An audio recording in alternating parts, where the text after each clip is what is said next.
Good evening. All of the time. Well, you know why we're here? I suppose he's got this old boy thing. I mean, I'm not an old boy. I'm a bit riper. I'm not an old boy. But they asked me to come on here and tell us parts of my life. You know that? Well, there were some parts we left out, just as well. But here I am to tell you my life story. It's a rather nice set they've given, isn't it? It's rather jolly. They've new innovation. They put on the phones from the outside. That's for complimentary calls. This is for the, you know, the knockers. Oh, excuse me.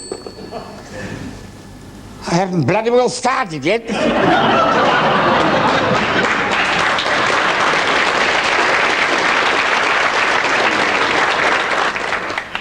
That was Trinder, I know. I wouldn't tell a funny story if the BBC gave it another £1 on my fee. I'd like to see it get into double figures, but...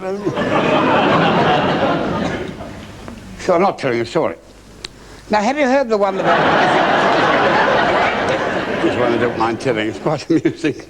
This makes me laugh myself, so... A bit dangerous at times when you start to tell a story and you can't go on, it's so funny. But this is about an old man called Charlie Brown. He died and goes up to heaven. I think fun. You Charlie Brown? Yeah. Charlie Brown in front, put him out before you go on.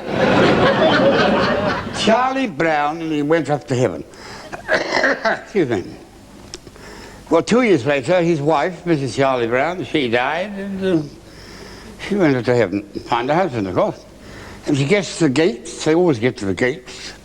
And there's St. Peter waiting, you know. He's been up there for years. St. Peter lets everybody in. And with all his background, you think he's got a better job by now. He's letting him in, and I think he looks after the bingo as well. I don't know. Well, anyhow, she gets up there, and he says, "Yes, madam, what is it?" She says, "I've come up here to try and find my husband." "Oh, yes, madam, yes. What is his name?" She says, "Charlie Brown." "Oh, of course, madam, Charlie Brown. We've got millions of Charlie Browns, trillions, billions. We had so many Charlie Browns one time we stopped taking them. We transferred them to Bognor. And anyhow, we said, "Well, haven't we got anything to go on? I mean, do you have any birthmarks or anything?" "No." "Well, can you by any chance remember his dying words?" "Oh, yes, I do." His last dying words were, "If I ever went with another man, he hoped he'd turn in his grave." "Oh, you mean revolving Charlie Brown?"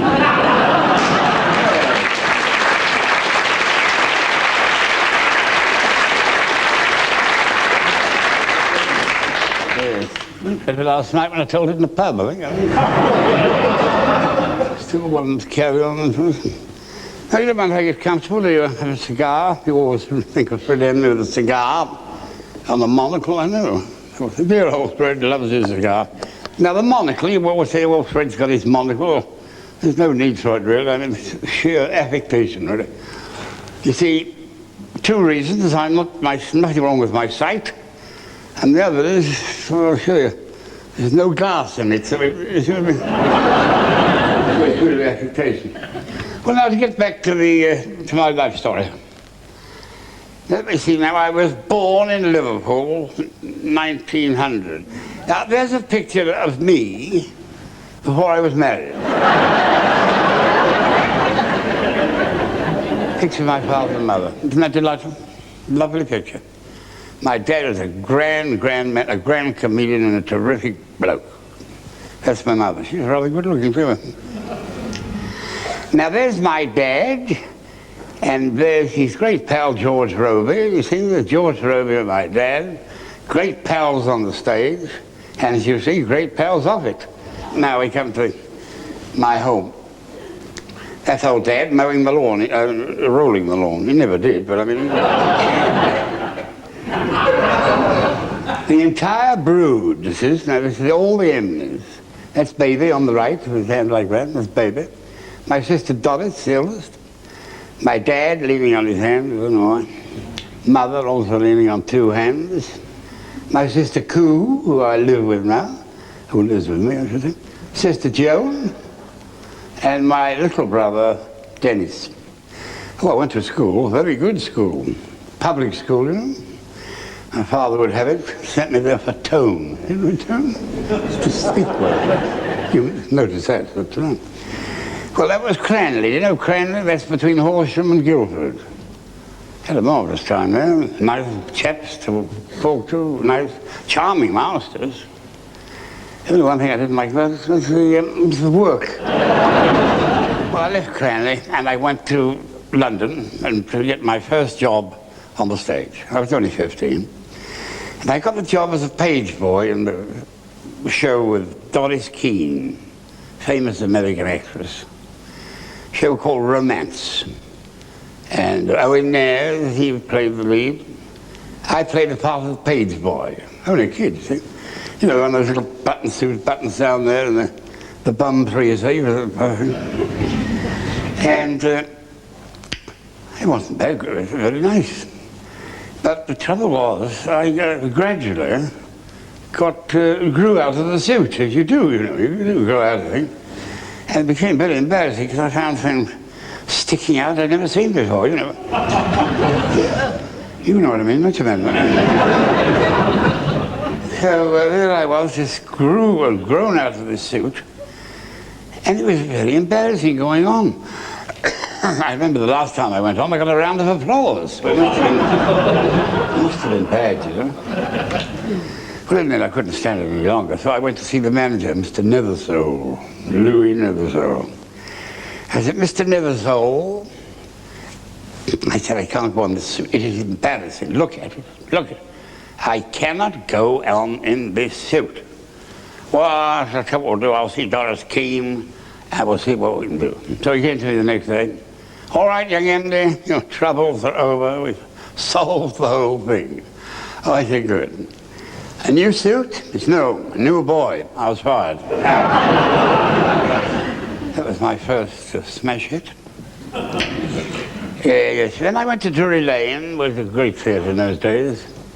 And the bloke that ran it was Frederick Arthur Round, great man. And there was a show called The Best of Luck. Madge Titheridge was the leading lady. Some of you might remember Madge Titheridge. I don't know. Anyhow, she was in it, and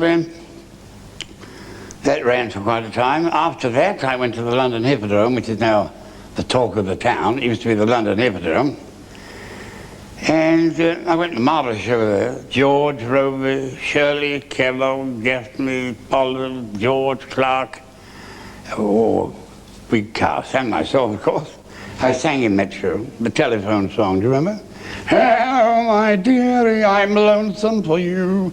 Anyhow, I sang it, whether you believe it or not. Lovely number, beautiful. Well, where was I after? Zigzag, yes. Yeah. Then the fatal day came. Fatal day came. Just excuse me, just a moment, please. I'm sorry to do this.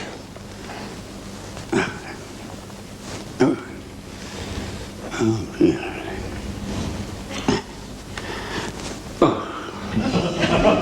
I cannot stand heights.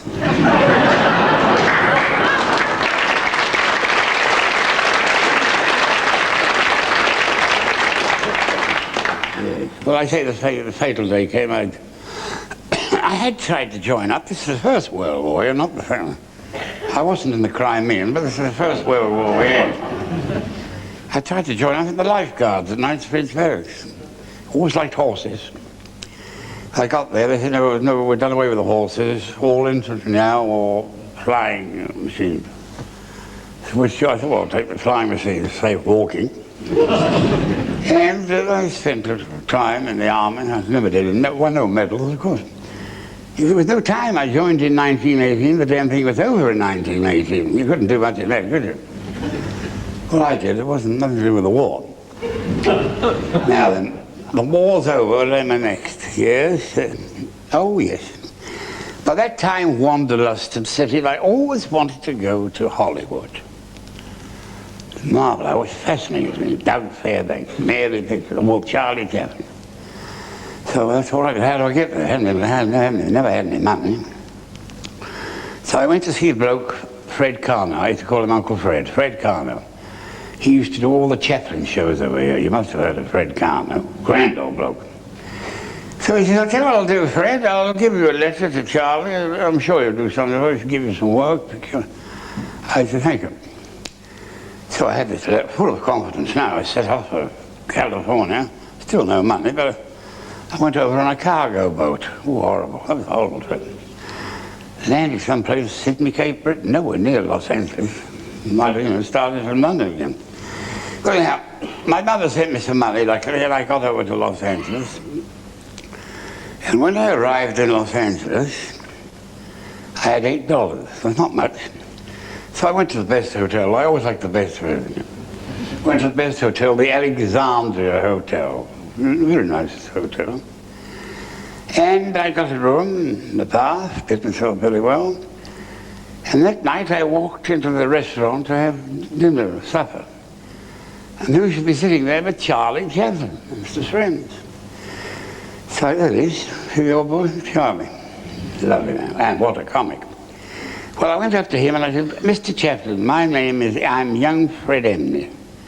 Oh, young Fred, I knew your father. Your father was a great comedian. Of course I'll help you. What's your letter? Oh, from Fred Carr. Yes. You come around tomorrow morning to the studios on Vine Street. Excuse me. I'll do something. So I was delighted to hear I didn't care now about the hotel bill. It was away. I got money. So the next morning I went out to Vine Street. Out came a bloke, a great big bloke, sergeant major type. I said, good morning. I said, I've come to see Mr. Chaplin. He said, you ain't.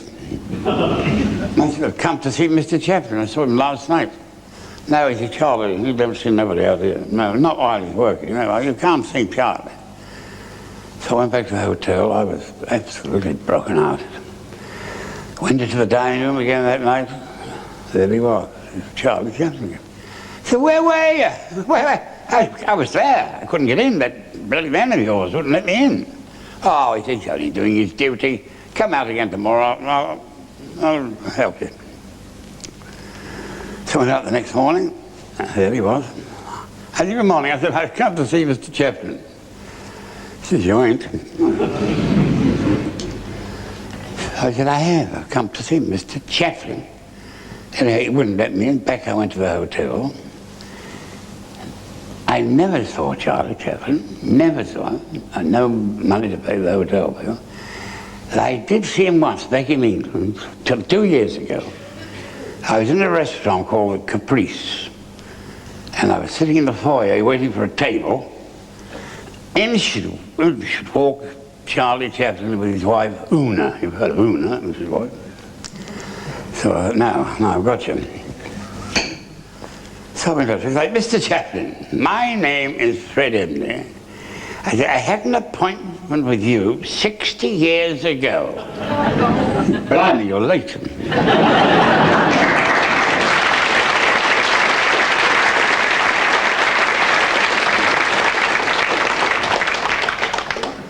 Well, from there, I still had no money. I put my hand in my pocket to see what I'd got. Had 30 cents, which is about 3 bob. So I got on a streetcar, or a trolley car, whatever you call them. I went to the end of the line, which is a place called San Fernando. One-way street, just a street, the railway line. I thought, this is a jolly place. I thought, I'm here, so I walked around and I saw a little tailor shop. And his name was Billy Jordan. He used to press suits, and every Thursday he'd put on the local fights, boxing, you know. So I managed to walk in there and I told him who I was. I hadn't eaten for 3 days by then, so I was pretty hungry. So I told him who I was, and at that time, that night, a fellow called Bert Kalima, who since became the lightweight champion on the Pacific coast, was going to fight a bloke called Charlie Dalton. Well, Bert Kalima didn't show up, so Mr. Jordan said, yeah, you've been talking a hell of a lot what you did. How'd you go in there and earn $40, $40? I was very hungry last night. It's not a bad idea. Win or lose, I said, I know that. Don't worry about that. So they borrowed some things for me. They borrowed some togs, boxing gloves, and shorts. And my opponent, Charlie Dalton, was about so high, and I'm not being funny, little, oh, what a weight he was. Didn't give a whale, he was like. So I was introduced to these funny togs on as battling Emney of the British Flying Corps. It's a bad beginning, you know. So I walked into the ring, started off, this, and all of a sudden, he hit me. He not only hit me, he told the crowd where he was going to hit me and when, and he did. Well, at the end of the fight, I got $40 for it, win or lose. And a couple of $40. In the end, I only had $2 for myself. It cost me $38 to get my face fixed in the chemist. Well, now, from there I went up to San Francisco, and I went to this hotel, and there I met a young bloke called Ray Johnson, who at this time, Fatty Arbuckle. You all remember Fatty Arbuckle? Must have, yes. Twice my size, if possible. Fatty Arbuckle was arrested, I don't know, for doing something to a woman, I don't know what it was. Couldn't have been much, I mean, he was twice my size, and I know what I go through, so I said, yes. Well, I met this young fellow, Ray Johnson, in the Plaza Hotel. He was, what was he? His father sold Johnson sealing wax. Like a millionaire, you know, the Johnson's floor work. Well, I told him I was looking for work, hadn't got a bob, and he said, well, he's looking to look for work. And his father had given him $2,000 to spend it and then go to work. So he said, you want to go to work? I said, you've got no money. He said, well, come on, we'll have a holiday first. He said, I'll pay your way and you can pay me back when we go to work. So we went. I found a place called the Russian River, the most beautiful place I've ever seen in my life, up in Sonoma County. I always remember the place's name. The Russian River. Eagles flying about, if you like eagles. And he said, well, let's have a tent. We come up here for the air, let's have a tent. So we took a tent. At night, about 12 o'clock. Red sky, place is on fire. Place burns to the ground. Everything. Little post office there was, that burned to the ground too. So the next morning, back we went to San Francisco.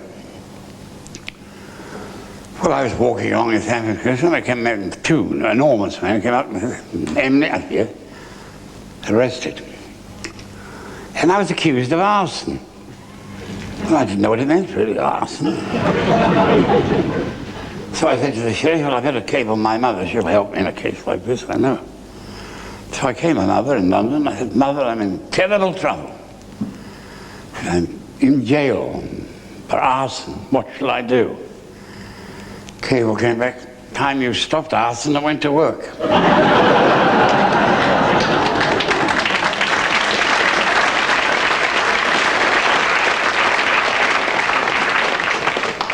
They gave me a lawyer. He said, how are you? He said, I'd plead guilty. You'll get away with about 10 years. If you don't, you get life. You don't like arson around. So I didn't know. I said, I'm not going to plead guilty to something I haven't done, arson. Well, suit yourself. I've done my best for you. So the case came up in court. There was a judge. I thought it was life, you know. I didn't know what it was. And then he got something out of it. He got out. I thought it was the electric chair where he got out. And in the end, the man came rushing in, whispered to the judge. The judge got his gavel, isn't it? Silence in court, case dismissed. Well, it turned out this bloke that ran this hotel we were in, Montesano, the place, right? Done all his own electric wiring, you know, tree to tree. Short circuit, and up went the place, because I got the blame. Well, I had enough of that, so where did I go after that? I went back to Los Angeles very quickly. Very quickly. I was walking around there, still no money, not a bob in the world. I thought, one of these places you've got a Wurlitzer pipe organ in, you know. Used to sell them, and if there were any jobs, they send people out to play. Well, I walked in, charming lady there, Miss Peggy Kraut, I can remember her name now. Not pretty, but very good. Well, anyhow, forget that. She was very nice, very accommodating, and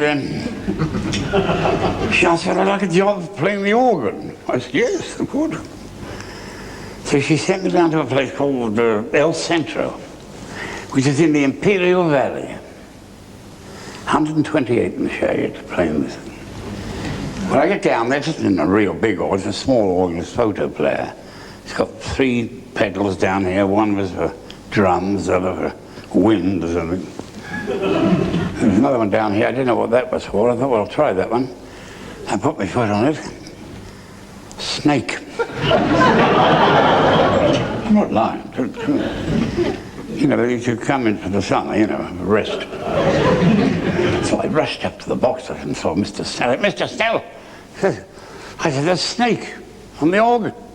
She said, no, it's unusual. Rushed him down. I said, what did I thought it was a rattler.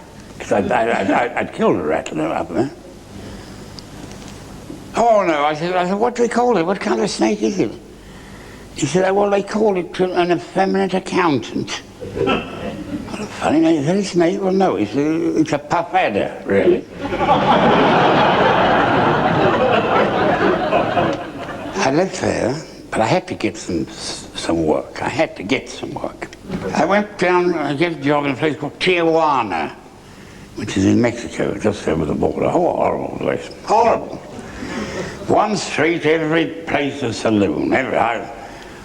The Last Chance, that was the one we came out, you had to go in there. The Tivoli Bar, the Sonora Bar, that's where I got my job. The Sonora Bar, the woman that ran it was wanted by the police in America. So she'd gone over there, you know, rest. So I went in there and I got a job playing the piano. Very good. $7 a day and all they chucked at me. They chuck it. They have a gramophone horn and ponking them, lucky if they miss you. So I didn't mind that, but one morning I went over a bit early to try a couple of pieces on the piano. And I was playing away. I had a couple of tequilas. You know what tequila is? Ooh, horrible. 2 of those and you're well under the table. Well, I had a couple, and I was playing away quite nicely. And I felt somebody looking at me from the back. Do you ever have that feeling, somebody looking at you? And I was playing away, and I felt him coming up nearer. You play La Paloma? I said, no, I don't know. No. He said, you play La Paloma? I said, no, I don't. You know like La Paloma? I said, I don't like La Paloma, I don't like your music, I don't like you.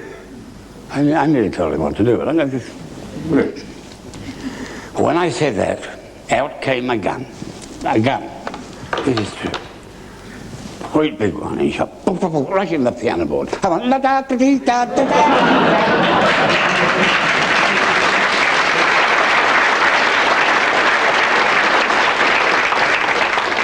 I never remembered a thing quicker in my life. Well, from there I couldn't stand it any longer, so I got on a train. I went up to Canada. Oh, then I joined a show, the Dumbbells, Canadian show. Marvelous show, all men. Came over here during the war, played a month at the Coliseum. I'm talking about the First World War. And I joined the show. In the end, I was getting $125 a week. In the end, I was getting a lot of money. I used to write the show. I always used to write. And went from coast to coast. Halifax, Nova Scotia, to Vancouver, back again. They were marvelous. I was in Winnipeg one day. And a bloke came up to me in the hotel and said, I saw your show last night. I said, you're a damn good comic, do you know that? I didn't know. I said, no. Oh, yes, I liked it very much. You're wasting your time up here in Canada. You want to go to New York or London. I don't want to interfere, be rude. He says, my name's Jack Benny. Well, I loved him, I would have adored him. So I took his advice. I went to Coin. Back I came to London, naturally. My mother was there, all the family. And I came back. Well, I never told you the different ways I crossed the Atlantic. I went over it, back 8 times. The last time I came back, it was on a cattle boat, 333 bulls. And I was assistant foreman. Bloody thing about a bull, never did, never wanted to. Anyhow, one of the bulls was sick one day, and the captain, who looked like having sick, he said, "Oh, foreman, we got a sick bull, what do you do? We should look after it." Well, I did the best thing I thought possible. I gave some hot salt, you know, Epsom. Died in the night. So he said, "What did you give that bull for?" I said, "It's a hot Epsom salt." Ridiculous, the worst thing possible. She said, "Give him hot brandy." I said, "It's not enough to go round the bloody crew, no, the bull." So now I arrived back in England, saw my family, couldn't get a job. So in the end I met a fellow called Frank Rubens. He worked in Fellman's, the music people. And he was a great booster of mine. He'd never seen me do anything, but he kept on telling me. And then Paul Robeson came in one day. He said, "I wanted to meet the finest comedian in England, Fred Emney." Never heard of him, nor anybody else. But in the end, he did give me a job. He got me a job at the Central Pier, Blackpool. £8 a week. Had a wife, I had a son, and I used to send a bit to my mother now and again. It wasn't bad on £8 a week. Thoroughly enjoyed myself. Left there, did some variety, did Jack Payne, worked with him, wrote his comedy stuff, and Jack Buchanan's new show. Jack Buchanan was the greatest bloke I ever met in my life. We were pals for 20, I don't know how long. We lived with each other. I had a house in the country. He was never anywhere else. There he is. I don't know what he's doing there. What are you doing? Peculiar position, but that's him. Here's a nice photo clip of Jack dancing with June. Do you remember June? Look at that old, very gay. Lovely. Made it.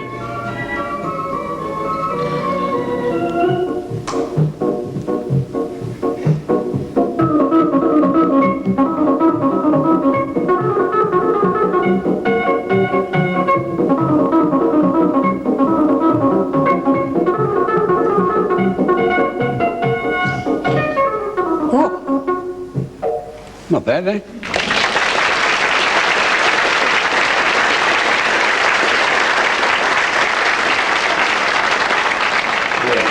Well, after that, I said once again, I keep on repeating myself, he was my greatest pal. Well, then I went to the Gaiety. Now, let's see the Gaiety. We did 5 shows there. We were a very famous comedy team. Here's a little sketch I did with Henson. I don't know if you remember, something about a waiter. Quite good, yes. Now, after Scoot, tell me, is there anything else to do with this one-horse town? I mean, is there any other form of amusement? What is it? Amusings? Oh, there's plenty of amusings. There is the theatre. Theatre, yes. The theatre. There is a fuss at theatre. A fuss? A fuss. What about? Nein, a fuss. Very funny fuss. Oh, fuss! Fuss! Oh, yes. Fuss. Very funny fuss. Yeah. Oh, pig sucks eggs. Pig sucks eggs. Pig sucks eggs. Oh, pig sucks eggs. Oh, suck them yourself. I got to...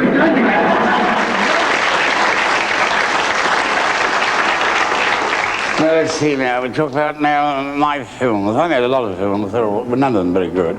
But now here's the one I enjoyed. This was The Magnificent Man and the Flying Machine. Do you remember that?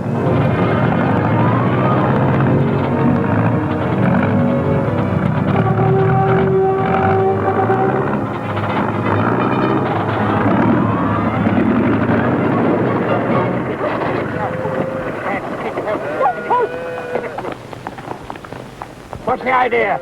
Damn silly thing to do. Did he frighten the life out of the Mem Saab? Well, I'm terribly sorry, sir, but I had no alternative. Fuel pipe blocked.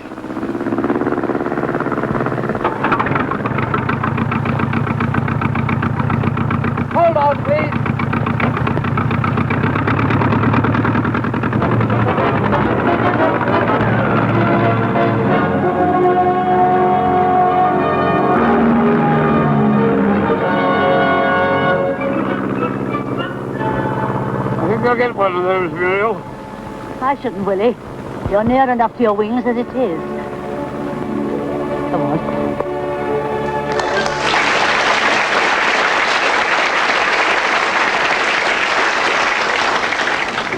Well, now we get to my television.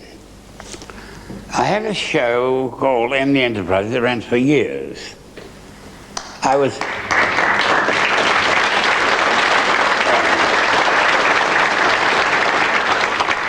Didn't run that long, I don't know what to do it. It's a pleasure.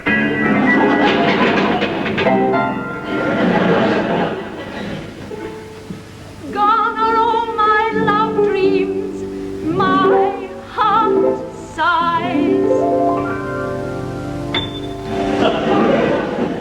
Now I know that it's too late, all your vows were lies.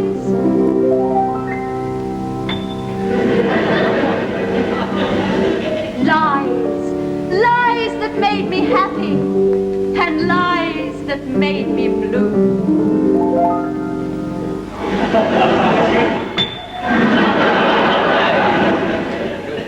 You lied to me the day that you promised that you'd be true.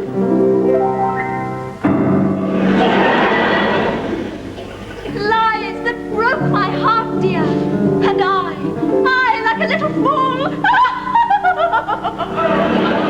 believed them true.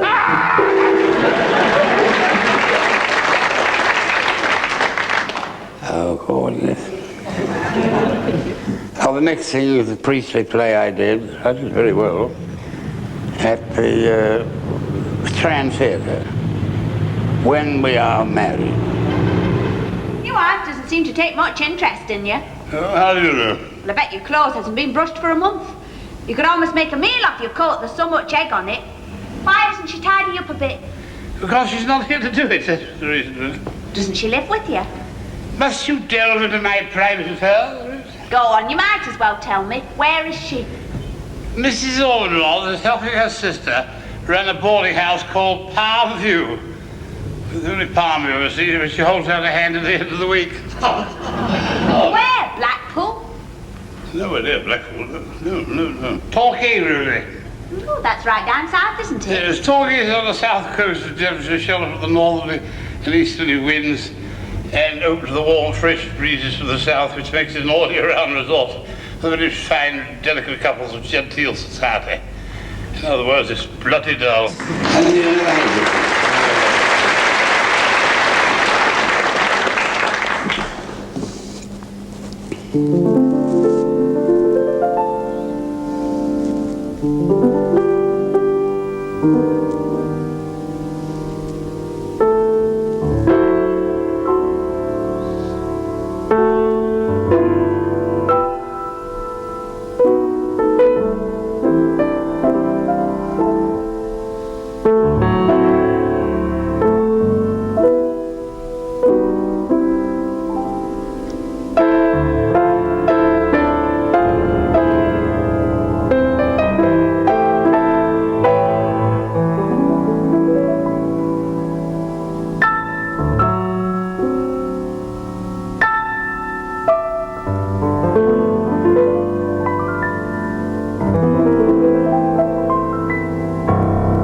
That one. It was rather pretty one.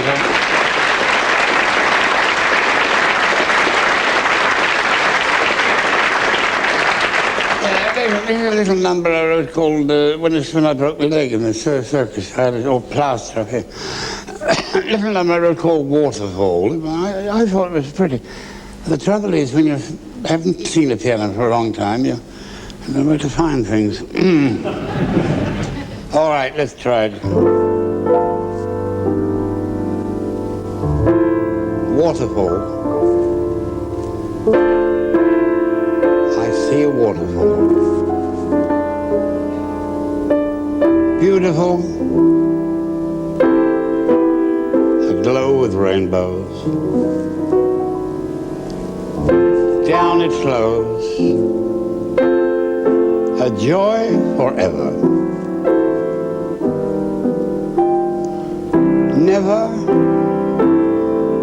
Never changed, time. Love can be just like a waterfall, beautiful,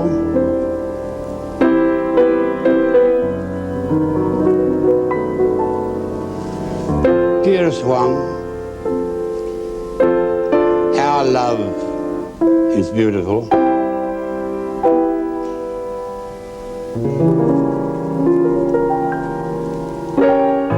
And like the waterfall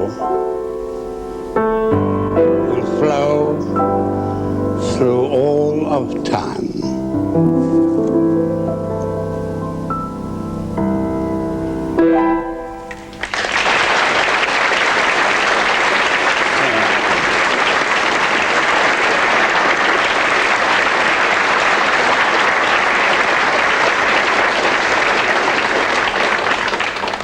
I give my thanks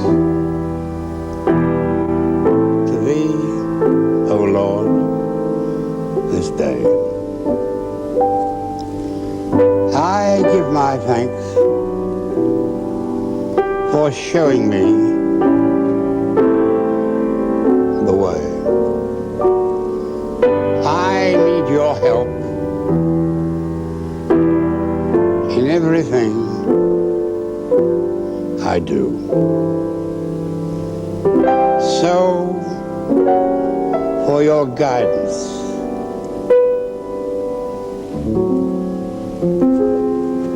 sorry, again, my thanks to you.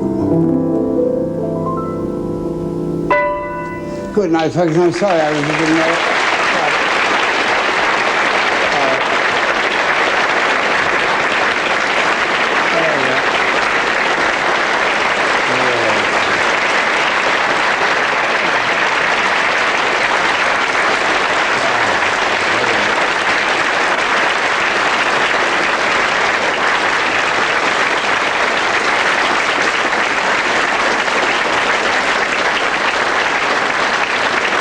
Thank you, all of you.